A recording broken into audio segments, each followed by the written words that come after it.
Bonjour à tous, bienvenue dans cet épisode de Pourquoi Padrer. Aujourd'hui, c'est Eugénie qui nous pose une question. Elle nous écrit « Un des piliers du mariage est la liberté, mais se marier et avoir des enfants, n'est-ce pas renoncer à une partie de sa liberté ?» Et je trouve que cette question est particulièrement intéressante. Merci Eugénie.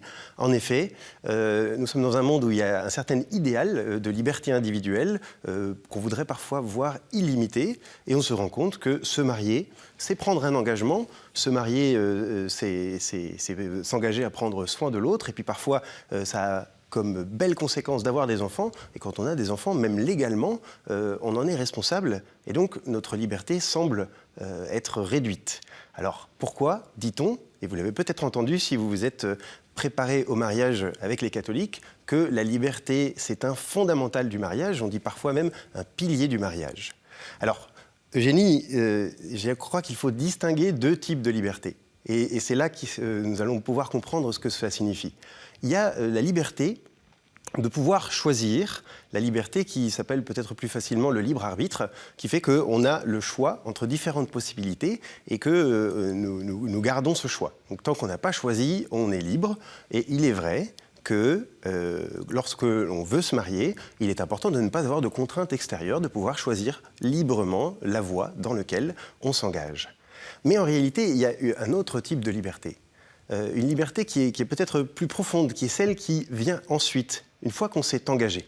La liberté qui consiste à dire, plus une liberté de faire quelque chose, mais une liberté pour être.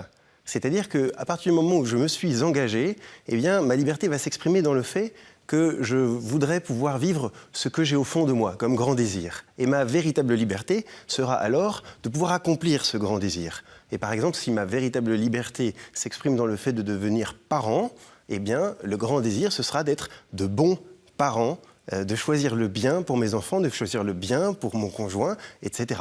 Pas de faire ce que je veux quand je le veux. C'est une autre liberté, c'est plus une liberté de faire ce que je veux, mais la liberté pour être la personne que je souhaite être. Et vous voyez alors que c'est une nouvelle manière de voir la liberté qui s'ouvre devant vous. Et le mariage fait ce passage-là.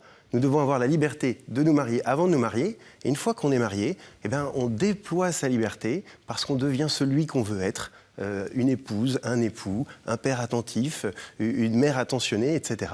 Et alors, vous voyez bien que la liberté prend une nouvelle dimension qui est encore plus belle, puisque c'est une liberté qui nous permet d'être plus nous-mêmes. C'est ça la vraie liberté, c'est celle de pouvoir choisir ce qui est vraiment bon pour nous, pour notre monde, avec le Seigneur. Alors dans ce sens, effectivement, le mariage va nous rendre encore plus libres, puisqu'il nous permettra d'être encore plus nous-mêmes. Merci Eugénie d'avoir posé cette question. Extrêmement intéressante. Si vous aussi, vous avez des questions que vous portez, vous pouvez les envoyer à l'adresse pourquoipadrer@kto-tv.com. Vous pouvez aussi nous rejoindre sur le réseau avec le hashtag pourquoipadrer et puis aussi retrouver chacune de nos vidéos sur kto-tv.com. À bientôt.